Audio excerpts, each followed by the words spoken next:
नमस्कार। आप सभी का स्वागत है हेल्थ ऑन एयर के पॉडकास्ट पर। विश्व टीकाकरण सप्ताह के उपलक्ष्य में हमारे साथ आज एक विशेष अतिथि हैं, डॉक्टर चंद्रकांत लहरिया। डॉक्टर लहरिया एक चिकित्सक, वैश्विक स्वास्थ्य विशेषज्ञ और लेखक हैं, जिनके पास विश्व स्वास्थ्य संगठन यानी वर्ल्ड हेल्थ ऑर्गेनाइजेशन, यूनिसेफ और अन्य प्रमुख संगठनों में 15 साल से भी अधिक का अनुभव है। डॉक्टर लहरिया ने टीकाकरण की पहुंच को बढ़ाने में भारत के कोविड-19 प्रतिक्रिया में एक प्रमुख भूमिका निभाई है।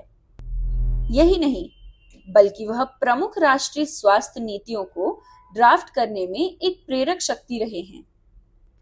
इनकी विशेषज्ञता है नियमित टीकाकरण, नवजात और मातृ स्वास्थ्य, प्राथमिक देखभाल और स्वास्थ्य प्रणाली को मजबूत करना।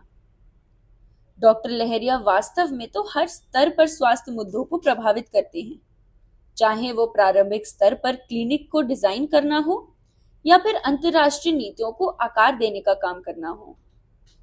इनके व्यापक प्रकाशन, मीडिया में उपस्थिति और बेस्ट सेलिंग पुस्तक till we win India's fight against the कोविड-19 पैंडेमिक इन्हें सार्वजनिक स्वास्थ्य में एक प्रमुख आवाज बनाती हैं।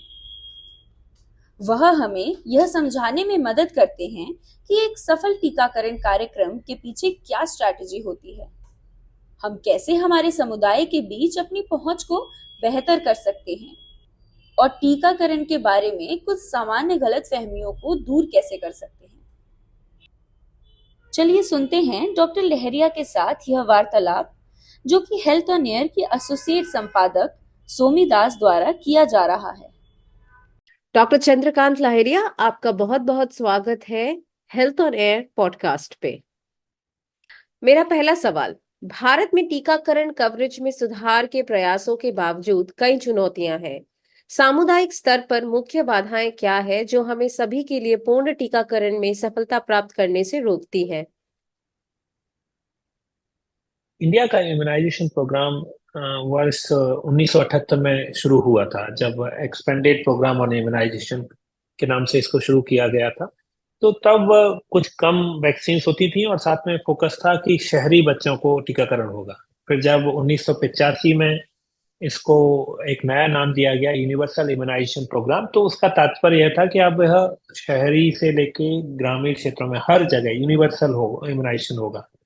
लेकिन उसके बाद के 30 सालों में भी इम्यूनाइजेशन कवरेज काफी कम रहा। खासतौर से 2005 तक सिर्फ आधे बच्चे जो हर साल पैदा होते हैं उनको ही सारी रिकमेंडेड वैक्सीन मिल पाई थी। तो उसकी कई वजह थी। एक तो वैक्सीन की सप्लाई एक बड़ा चैलेंज होता था। दूसरा, क्योंकि हमारा देश बड़ा है, करीब 6.5 लाख गांव पूरे देश में है, तो हर गांव तक, हर नए बच्चे तक समय पर टीकाकरण पहुंचाना बड़ा अपने आप में एक चुनौती है। फिर एक बात आती है कि जो टीकाकरण की प्रक्रिया होती है वो सप्लाई और डिमांड दोनों पर निर्भर करती है। अब इसको समझते हैं। सप्लाई का मतलब हुआ कि टीकाकरण को हर बच्चे और हर गांव देहात तक पहुंचने के लिए जरूरी है कि वहां पर टीकाकरण की सर्विसेज पहुंचे, अर्थात जो सरकारी सिस्टम है जो टीके लगाता है, जो एएनएम होती है, वैक्सीनेशन करती है, वैक्सीन लेके वो उन लोगों तक पहुंचे, तो सप्लाई वहां तक हो। दूसरा, अगर कोई एएनएम या जो टीकाकरण के वैक्सीनेटर्स होते हैं उस गांव या कस्बे में पहुंच भी जाए, तो इसका मतलब ये नहीं है कि वो ऑटोमेटिकली इम्यूनाइजेशन कवरेज हाई होगा, क्योंकि वैक्सीनेशन प्रोग्राम पूरी तरह वॉलंटरी है। तो लोगों का आना भी जरूरी है, अर्थात डिमांड भी होनी चाहिए कि मैं अपने बच्चों को, या कोई व्यक्ति कहे कि मुझे अपने बच्चों को टीके लगवाने हैं और समय रहते लगवाने हैं। तो ये सप्लाई और डिमांड का चैलेंज है। उसके अलावा यह भी देखा गया है, और जिसको आजकल काफी जोर शोर से जिस पर बात हो रही है, उसको कहते हैं जीरो डोज चिल्ड्रन। अर्थात अभी भी हमारे देश में कई सारे ऐसे बच्चे होते हैं जिनको टीकों की पहली इवन सिंगल शॉट भी नहीं लगा होता है। अब ये बड़ी चुनौती है, क्योंकि अगर पूरी तरह टीकाकरण करने के लिए 6 कॉन्टैक्ट की जरूरत होती है, लेकिन अगर किसी बच्चे को एक बार भी टीकाकरण नहीं लगा है तो हमें उसी गहराई में समझने की जरूरत है।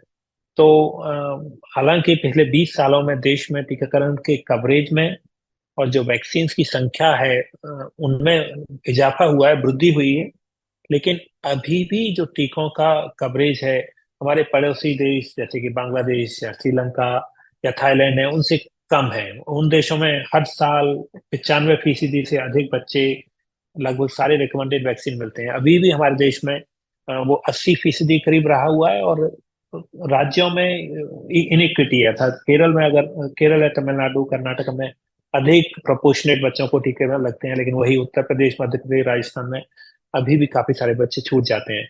तो इस सप्लाई और डिमांड साइड दोनों की चुनौतियां हैं। टीकाकरण की मांग में कमी क्यों है? क्या ये किसी विशेष समुदाय या जनसंख्या में समस्या ज्यादा दिखती है? सबसे पहली बात हमें याद रखनी होगी कि हमारे जैसे विशाल देश में, जहाँ पर 140 करोड़ की आबादी है, इतने सारे गांव देहात, शहर, कस्बे, जिले हैं, वहां पर सभी जगह सेम कारण नहीं होता। तो तो हमें उस पर, और हर राज्य को, खासतौर से राज्यों को इस पर देखना होगा कि उनके राज्य में कौन सी पॉपुलेशन है जो छूट रही है, और उस पॉपुलेशन में कारण क्या है। अब बात करते हैं, जैसे कि माइग्रेंट पॉपुलेशन एक बड़ी चुनौती है कि जब लोग काम की तलाश में एक राज्य से दूसरे राज्य, एक जिले, बल्कि विद इन डिस्ट्रिक्ट में भी, एक गांव से शहर आ जाते हैं, तो शहर में वो उनका लिस्टिंग नहीं होता है, तो उनको नहीं पता होता। जो लोग आते हैं वो उनको कहाँ टीकाकरण होता है ये पता नहीं होता है, और जो सप्लाई सिस्टम है या जो स्वास्थ्य तंत्र है उसको पता नहीं होता कि कहाँ पर बच्चे आए हैं, तो उस तरह से छूट जाते हैं। तो माइग्रेंट पॉपुलेशन की एक चुनौती है।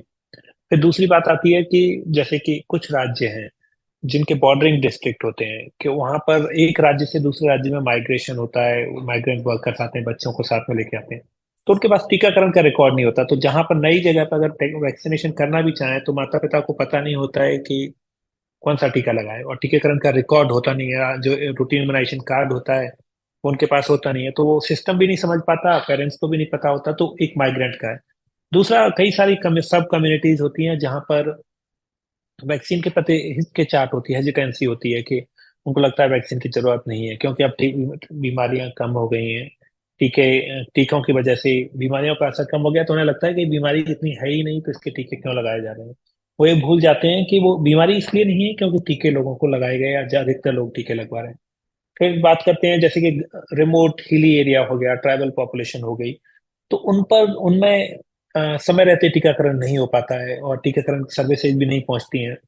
तो ये सारी चुनौतियां हैं। फिर बात आती है कि हमें ये स्वीकार करना होगा कि कोई भी गवर्नमेंट सिस्टम होता है वो लेस देन सफिशिएंट फंक्शनिंग है, कि उसकी फंक्शनिंग इतनी अधिक नहीं होती। तो कहने को ऑन पेपर टीकाकरण हो रहा होता है, लेकिन वास्तविकता में वहां तक सब लोग नहीं पहुंच रहे होते हैं। तो इन सारी चीजों को याद रखते हुए, हर परिस्थिति में अलग अलग कारण होते हैं, और हमें उन कारणों को याद रखते हुए अ, उस पर लोकल इंटरवेंशन की जरूरत होती है।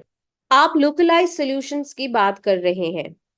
क्या हमारे पॉलिसी मेकर्स के पास ग्रैन्युलर डेटा है जो ऐसे टारगेटेड इफेक्टिव इम्यूनाइजेशन कैंपेन्स को डिजाइन करने में सहायक होते हैं? बात साफ है, अगर हमारे पास डेटा नहीं है तो हमें कैसे पता चलेगा कि कौन से बच्चे किस ज्योग्राफी में और किस वजह से छूट रहे हैं। तो हेल्थ डेटा कलेक्शन, उसका टाइमली एनालिसिस, और उसको एनालिसिस को एक्शन के लिए यूज करना एक निहायत जरूरी कदम है। अब जो हेल्थ एक्सपर्ट्स होते हैं, कई एक्टिविस्ट भी इस बात को कहते रहते हैं, लेकिन सरकारें इन डेटा कलेक्शन में सफिशिएंट इन्वेस्ट नहीं करती हैं। अगर वो इन्वेस्ट करती भी हैं तो उस डेटा को शेयर नहीं करती हैं। जबकि बाकी दुनिया में हम जानते हैं कि इस तरह का डेटा सरकारें कलेक्ट करती हैं, और उसके बाद जो एक्सटर्नल एक्सपर्ट्स होते हैं, जो नॉन गवर्नमेंटल होते हैं, उनको कहती हैं कि आइए आप हमें हेल्प करिए इस डेटा को एनालाइज करने में, और आप उस एनालिसिस के बेसिस पे एक्शन लेते हैं। जो डेटा एनालिसिस की अप्रोच है कि अगर कलेक्ट कर लिया तो सिर्फ गवर्नमेंट के पास रखने की जरूरत नहीं है, बल्कि इसको सभी जो फील्ड में एक्सपर्ट हैं, स्टैटिस्टिशियन हो गए, एपिडेमियोलॉजिस्ट हो गए, और जो भी यूज अकेडमिशियंस, रिसर्चर, सबके साथ शेयर करना चाहिए। तो हो सकता है वो नए आयाम निकालें, उस डेटा के नए इंटरप्रिटेशन करें। टेक्नोलॉजी का हेल्थ डेटा कलेक्शन में काफी इस्तेमाल किया जा रहा है। Can we see a difference in quality of data because of integration of tech? हमें अक्सर बोला जाता है कि हम टेक्नोलॉजी को काफी ढंग से यूज कर रहे हैं, एप्लीकेशंस, हैंड हेल्थ डिवाइसेज, और खासतौर से कोविड-19 में जो वैक्सीनेशन हुआ था उसका डेटा ऑनलाइन अवेलेबल था। लेकिन उसमें दो बातें याद रखने की। पहली बात है कि जो कोविड-19 का डेटा था बहुत टारगेट स्पेसिफिक था, एक पर्टिकुलर कंडीशंस के लिए था, उस तरह का एक जगरनॉट आप बाकी सारी सर्विस, हर सर्विस को नहीं उपलब्ध करा सकते। दूसरा चीज याद रखने की है कि उसमें भी कोविड 19 वैक्सीनेशन में कोविन प्लेटफॉर्म बना था, लेकिन उसमें भी डेटा की जो ग्रेनुलर उपलब्धता थी जनता को या एक्सपर्ट्स को, वो नहीं थी। सरकार के पास जरूर उपलब्ध था। तो जब तक यह अप्रोच रहेगी तब तक हम डेटा का ऑप्टिमल यूटिलाइजेशन नहीं कर सकते। फिर बात आती है कि कोविन के बाद, कोविड 19 के समय के बाद, अब उस प्लेटफॉर्म को RI में, रूटीन इम्यूनाइजेशन में भी यूज किया रहा है, यूवेन के नाम से। लेकिन यहाँ भी चैलेंजेस हैं। जो डेटा हमें कलेक्ट करने की जरूरत है वो real time on app base होना चाहिए, लेकिन जो भारत में हर महीने करीब 7 लाख रूटीन इम्यूनाइजेशन स्टेशन होते हैं, गांव देहात में होते हैं, तो वहां पर उस तरह का डेटा नहीं कलेक्ट हो रहा। और अगर हमारा पेपर डेटा कलेक्ट हो रहा है, उसको अगर हम फिर सिस्टम में एंटर करेंगे तो वो टेक्नोलॉजी का अप्रोप्रिएट यूज नहीं है। तीसरा चीज है कि क्वालिटी भी इन डेटा की क्वेश्चनेबल है, और अभी भी हम नहीं जानते कि वो किस क्वालिटी का डेटा है। ज्यादातर रिपोर्ट्स आती हैं सब जगह से, वो कहती है 100% इम्यूनाइजेशन हो रहा है, जबकि वास्तविकता ये होती है कि वो वेरी करता है, 50 से 70 80% होता है। मैं तो कहूंगा कि अगर हेल्थ डेटा की क्वालिटी खराब है तो इसका सबसे नकारात्मक असर गरीब और पिछड़े हुए इंसान पर पड़ता है, क्योंकि वो छूट रहा है और उसी के बारे में सरकार को जानकारी नहीं आई है। तो poor data quality actually iniquity, असमानता का मुद्दा है, और ये गरीबों को इससे सबसे अधिक नुकसान होता है। WHO जैसे इंटरनेशनल ऑर्गेनाइजेशंस जो इम्यूनाइजेशन या बाकी हेल्थ इंडिकेटर्स के डेटा को ट्रैक करते हैं, उनका क्या कोई प्रोटोकॉल होता है जो किसी भी देश से आने वाली डेटा की क्वालिटी को की जांच करता है, उसे परखता है? देखिए, सारी दुनिया में इस बात पर जोर दिया जाता है कि इम्यूनाइजेशन प्रोग्राम का डेटा और कोई भी हेल्थ प्रोग्राम का डेटा को इम्प्रूव किया जाए। लेकिन साथ में हमें यह भी स्वीकार करना होगा कि हेल्थ या कोई भी डेटा है वो एक सॉवरेन कंट्री की अपनी प्राथमिकता होती है। तो इंटरनेशनल ऑर्गेनाइजेशंस या इंटरनेशनल एजेंसीज होती हैं, वो सुझाव दे सकती हैं सरकारों को, और अक्सर देती भी रहती हैं। लेकिन अंत में बात घूम फिर कर सरकारों पे आ जाती है कि वो कैसे अपने विभिन्न डेटा सिस्टम को और किसी भी पहलू को सुधार करें। कोई भी इंटरनेशनल एजेंसी या इंटरनेशनल ऑर्गेनाइजेशन या ग्लोबल कम्युनिटी किसी सरकार को कंपेल नहीं कर सकती है, सुझाव दे सकती है। हमने वैक्सीनेशन के उपयोग से पोलियो और चेचक को समाप्त किया है और 2015 में माओ में होने वाली और नवजात शिशुओं में होने वाले टेटनस को भी समाप्त किया है। और कौन सी बीमारियां हैं जो खत्म होने के कगार में है वैक्सीनेशन की वजह से? मीजल्स, डिप्थीरिया और अन्य महत्वपूर्ण टीकाकरण कैंपेन्स की वर्तमान स्थिति क्या है?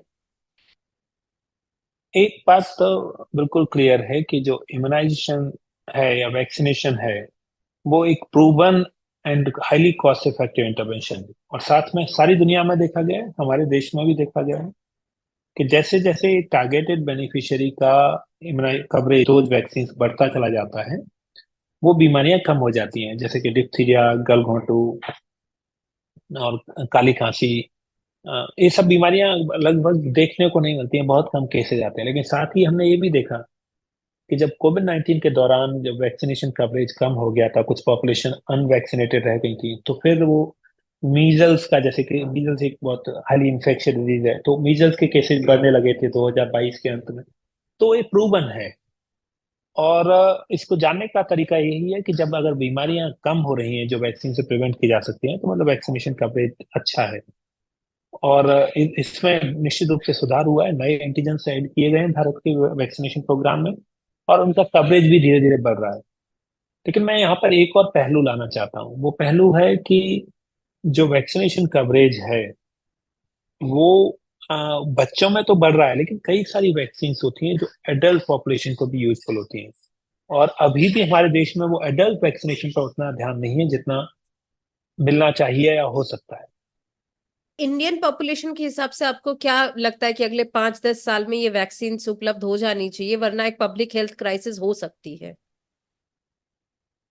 मुझे नहीं लगता कि हमें उस नजर से देखना चाहिए। वैक्सीन डेवलपमेंट की एक कॉम्प्लेक्स प्रक्रिया होती है, और निश्चित रूप से वैक्सीन एक प्रिवेंटिव इंटरवेंशन होते हैं, लेकिन अगर वैक्सीन नहीं तो कोई और टूल आएगा। लेकिन हम किसी चीज को इतना गारंटी के साथ नहीं कह सकते हैं, क्योंकि जैसे कि सारी दुनिया में लंबे समय से टीबी के लिए एक मोर इफेक्टिव वैक्सीन की खोज चल रही है, लेकिन वो सफलता नहीं मिली है।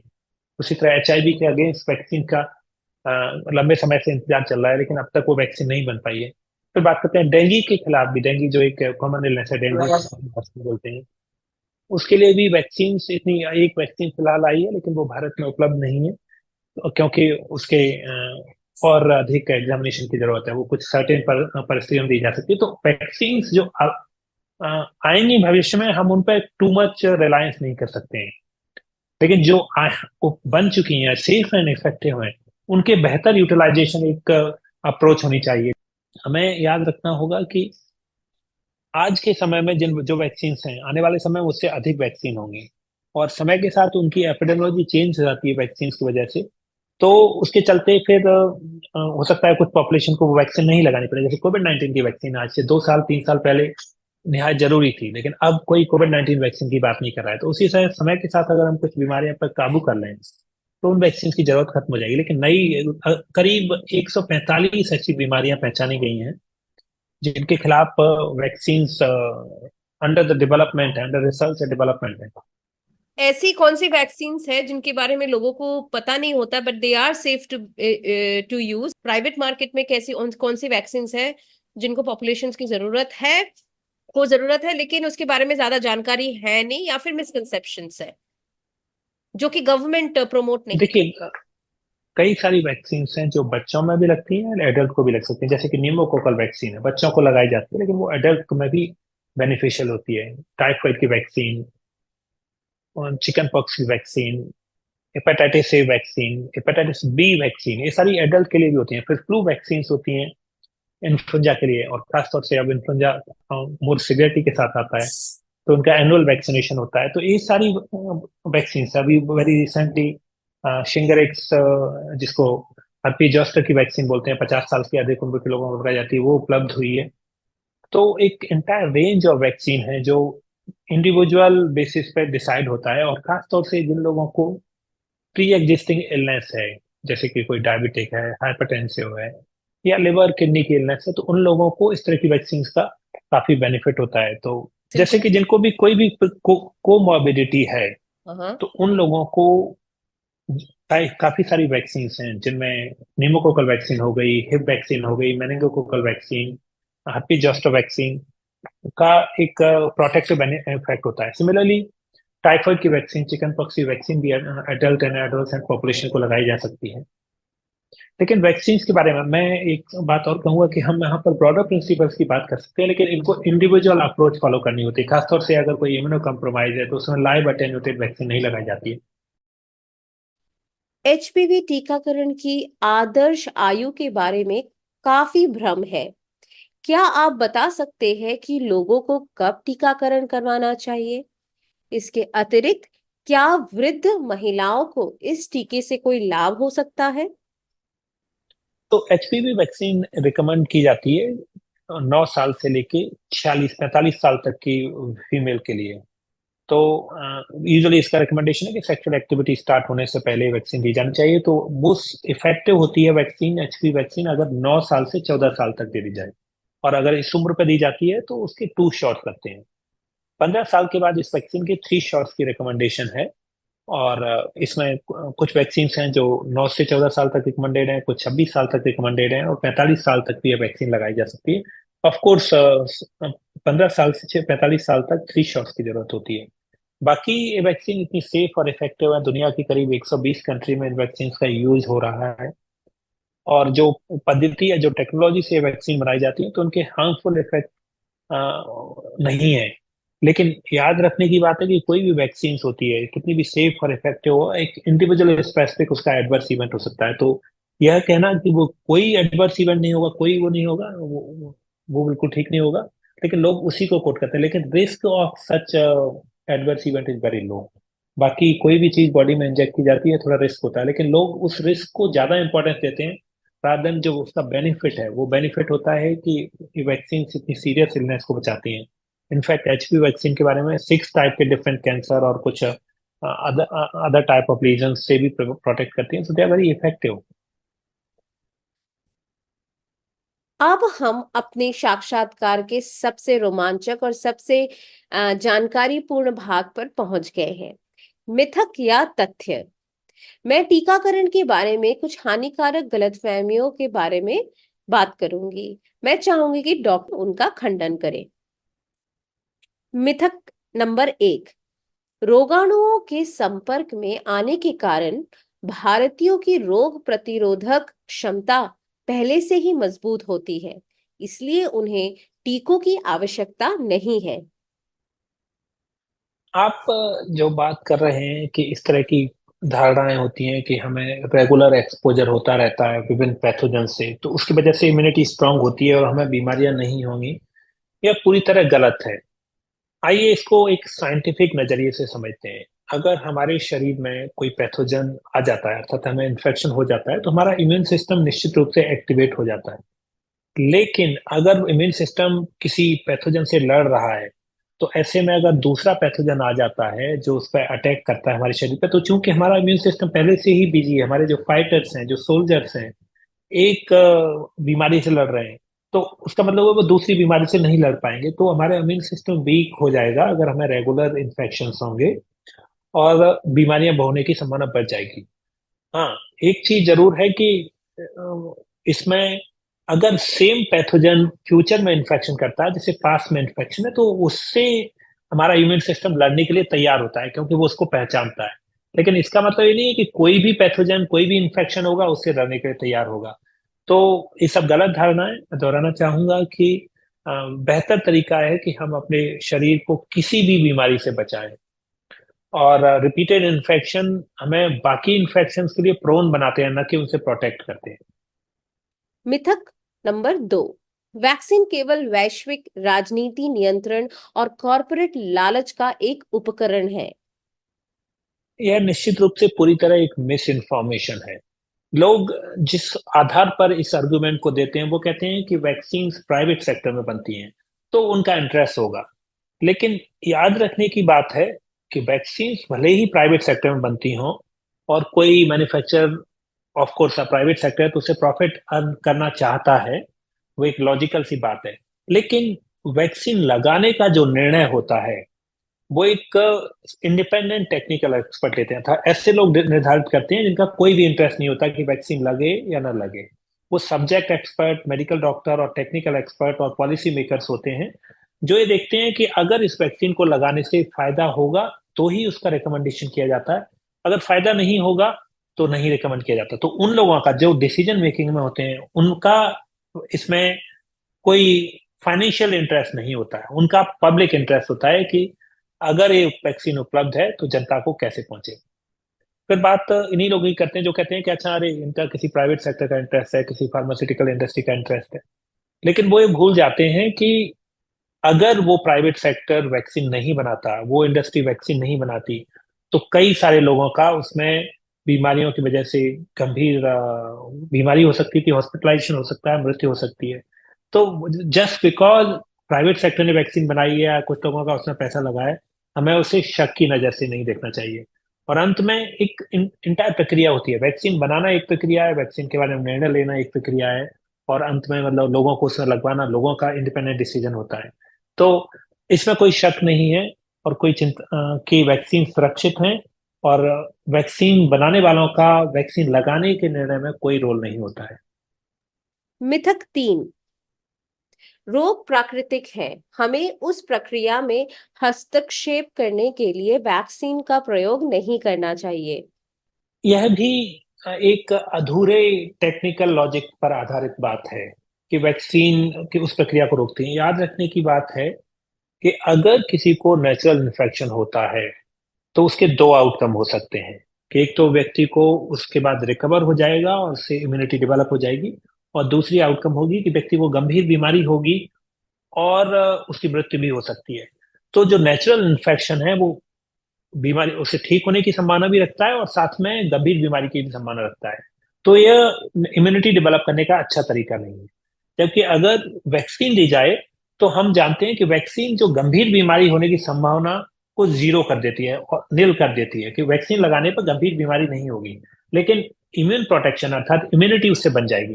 तो वैक्सीन वो सब फायदे देती है जो एक नेचुरल इन्फेक्शन दे सकता है विदाउट एनी रिस्क। जो वैक्सीन में वो रिस्क नहीं होते जो नेचुरल इन्फेक्शन में होते हैं। तो अगर कोई कहता है कि हम तो नेचुरल इन्फेक्शन करेंगे और उससे प्रोटेक्शन देंगे, तो ये अपने हेल्थ के साथ एक बहुत बड़ा रिस्क लेना है। हाँ, याद रखने की बात है कि कुछ केस ऐसे होते हैं इनमें वैक्सीन नहीं है, तो उनमें हमारे पास चारा नहीं है, प्रोटेक्टिव मैकेनिज्म होती हैं। लेकिन कई सारी बीमारियां हैं जिनमें हमारे पास वैक्सीन उपलब्ध है, और गंभीर बीमारी होने पर उसका खर्चा और उसके परिवार के ऊपर उसकी जो मार है वो बहुत अधिक पड़ेगी। उससे बचने के लिए वैक्सीन ही बेहतर तरीका है। तो ये चॉइस नहीं है कि वैक्सीन कराएं या नेचुरल इन्फेक्शन इम्यूनिटी डेवलप करें। तो vaccination is the only right choice. मिथक नंबर 4, गर्भवती महिलाओं को कभी भी कोई भी टीका नहीं लगाना चाहिए। तो इसमें ऐसा है कि प्रेगनेंसी में जो भी वैक्सीनेशन दी जानी चाहिए वो एक तो फिजिशियन या गायनेकोलॉजिस्ट के सलाह के बाद ही दी जानी चाहिए। सारी वैक्सीन प्रेग्नेंट वुमेन को नहीं दी जाती हैं। कुछ वैक्सीन जो लाइव अटेन्यूटेड वैक्सीन होती हैं उनको हम अवॉइड करते हैं। लेकिन साथ में ये भी है कि कुछ वैक्सीन ऐसी होती हैं जो प्रेगनेंसी में स्पेसिफिकली रिकमेंडेड की जाती हैं, जैसे टीटी की वैक्सीन, टिटेनस टॉक्साइड हो गया, और साथ में असल पर्टेसिस और डी टैप नाम की वैक्सीन भी आती हैं। इनको भी प्रेगनेंसी में दिया जाता है। इनका बेनिफिट होता है क्योंकि जो न्यू बॉर्न चाइल्ड होता है वो जब बाहर की दुनिया में आता है तो उसके बॉडी में कुछ चीज़ों के अगेंस्ट रेसिस्टेंस नहीं होता। तो उसको हम डेवलप करना कराने का तरीका है कि प्रेगनेंसी में मदर को वैक्सीन दे दीजिए। तो जो मदर में जो एंटीबॉडी बनेंगे वो प्लेसेंटा को क्रॉस करके बच्चे में भी आ जाएंगे। तो बच्चे को कुछ वैक्सीन खासतौर से 6 वीक के बाद दी जाती हैं। तो जब न्यूबॉर्न बर्थ से 6 वीक तक बच्चे के पास प्रोटेक्शन का अकेला चारा होता है वो होता है कि मैटरनल एंटीबॉडी, जो जब यूटेरस में था बच्चा उस समय उसमें आ गई थी, मदर के माध्यम से बच्चे में एंटीबॉडी आ गई, वो उनको प्रोटेक्ट करती हैं। इसलिए सारी वैक्सीन प्रेग्नेंट वुमेन के लिए रिकमेंड नहीं की जाती हैं। लेकिन कुछ वैक्सीन है जो स्ट्रांगली रिकमेंडेड होती हैं कि इनको मदर को लगाना ही है, जिससे मदर को प्रोटेक्शन होगा और बच्चों को भी प्रोटेक्शन होगा। फिर बात आती है कुछ लाइफ सेविंग वैक्सीन, जैसे कि अगर डॉग बाइट है, रेबीज की वैक्सीन है, तो वो इतनी लाइफ सेविंग है कि आप इर्रेस्पेक्टिव व्यक्ति प्रेग्नेंट है नहीं है उसको वो वैक्सीन लगाई जाती है। तो वैक्सीन प्रेगनेंसी में बाकी लोगों की वैक्सीनेशन से थोड़ी अलग होती है, लेकिन कुछ वैक्सीन प्रेगनेंसी में बहुत महत्व रखती हैं। मिथक 5, एक समय में बहुत सारी वैक्सीन लेना एक व्यक्ति के इम्यून सिस्टम को अत्यधिक भारी या ओवरलोड कर सकता है। ओवर वैक्सीनेशन जैसा कोई कॉन्सेप्ट नहीं है, लेकिन मैं अभी बीच में अखबारों में पढ़ रहा था कि एक आदमी ने एक ही वैक्सीन को करीब 200 बार लगवाया। तो लेकिन ये बहुत रेयर केसेस होते हैं। अदरवाइज आपको रिकमेंडेड शेड्यूल है, वो यूजुअली कुछ वैक्सीन में 1 शॉट होता है, कुछ में 2 शॉट और 3 शॉट्स होता है। ओवर वैक्सीनेशन जैसा कुछ नहीं है। हाँ, याद रखने की बात है कि सिर्फ रिकमेंडेड शेड्यूल फॉलो करना है, और अगर आप रिकमेंडेड गवर्नमेंट शेड्यूल या जो भी प्रोफेशनल एसोसिएशन का शेड्यूल फॉलो करते हैं तो उसमें ओवर वैक्सीनेशन का कोई कॉन्सेप्ट नहीं है। बहुत बहुत धन्यवाद हमारे साथ जुड़ने के लिए। आप हेल्थ ऑन एयर पॉडकास्ट सुन रहे थे, और अधिक जानकारियों, तथ्य प्रतिक्रिया और समुदाय को स्वस्थ रखने के सुझावों के लिए हमारी वेबसाइट www.healthonair.in पर जाएं। हमारे साथ इंस्टाग्राम, ट्विटर और लिंक्डइन पर जुड़ें और नवीनतम अपडेट प्राप्त करें। धन्यवाद।